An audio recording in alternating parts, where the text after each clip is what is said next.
Naglalabasan na naman yung mga idol kong malalawak yung hero pool. Tinatago ko pa daw. YSS at Harley lang naman. Ayan, ako'y magsasan. Ano na naman ang i-comment nyo? San lang alam yan? Teka, baka kilala mo lang ako at lagi kang nanonood pero hindi ka pala nakafollow sa page. I-follow mo na yan. Isa lang eh.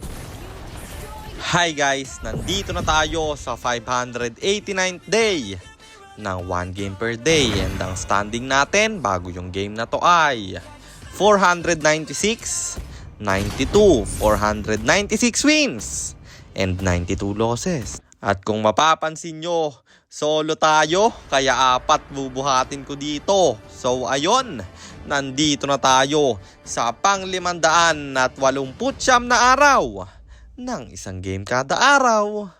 Digmaan na!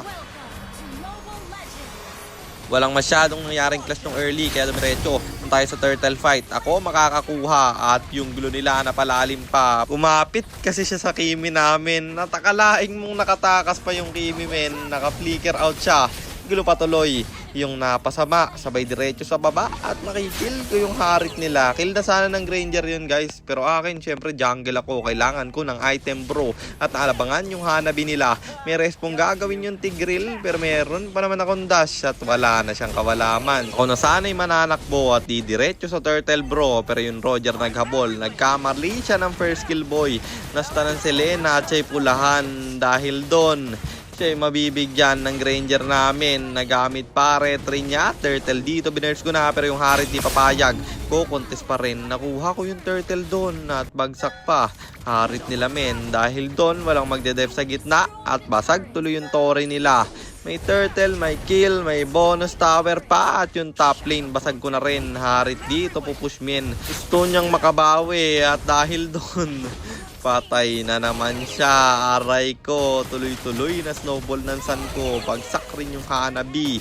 Sabay basag ng tore. Ito yung hindi nyo maaalis sa akin kapag nakasan ako guys eh. Nakapokus ako sa objectives. Kahit na ganyang kalaki yung kills ko, eh ubus na yung tore ng kalaban bro. Irerekta ko pa yung inhibitor. Kasi kung maklash sila sa top lane, butas na inhibitor nila. Kaya naman tayo lamang na lamang na. At sa mga matagal nang nanonood sa akin dyan, alam nyo na favorite kong kalaban tong glue. Dahil sobrang haba ng dash ng Sun, ay hila paloob yung glue.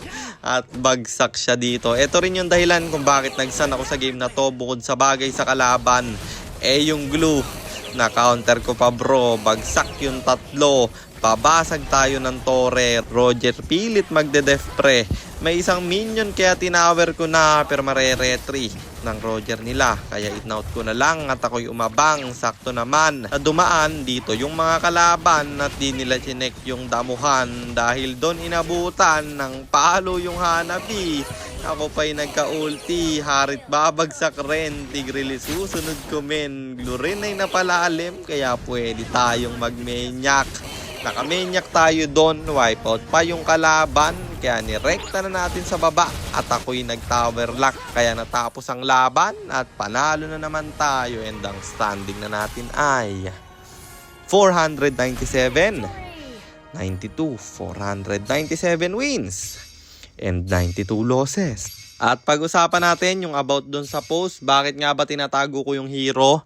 Hindi yung hero tinatago ko dun guys. Kung hindi, yung account ng mga pilot namin. Nakapilot kasi ako dun at yung iba kong mga kasama. Syempre pinoprotect namin yung privacy ng client. At yun lang. Sana meron kayo natutunan sa content natin na to. At kung meron man, pakishare lang. Then after nyo i-share, mag-comment rin kayo ng pa-shoutout para ma-shoutout ko kayo sa mga next nating content. At i-comment nyo na rin ang inyong mga katanungan. Kasi baka malay mo sa next nating content, comment mo naman ang mapili ko. At kung nagustuhan nyo yung item at emblem na gamit ko sa game na yon, eto yon: Tough Boots, Corrosion Sight, Great Dragon Spear, Wind Talker, Berserker's Fury, Winter Crown or Immortality, and then Rose Gold Meteor pang buy and sell. Emblem natin Assassin, talent natin is Swift, Seasoned Hunter plus Quantum Charge at syempre Retribution. Kasi jungle tayo doon. At para naman sa mga gustong magpapilot ng ML accounts, mag-PM lang kayo, nagre-reply ako. At syempre, may bayad yun. Kahit hanggang anong rank pwede nyo ipapilot, kahit anong hero. Pwede nyo ipaspam basta may additional payment pag magpapaspam kayo ng hero. At yun lang guys, sana nag-enjoy kayo sa content natin na to. At shoutout sa iyo Lester, kay Jan Ginita at kay Dek Montesa. Maraming salamat sa inyong suporta. Ingat kayo palagi. God bless. Paalam!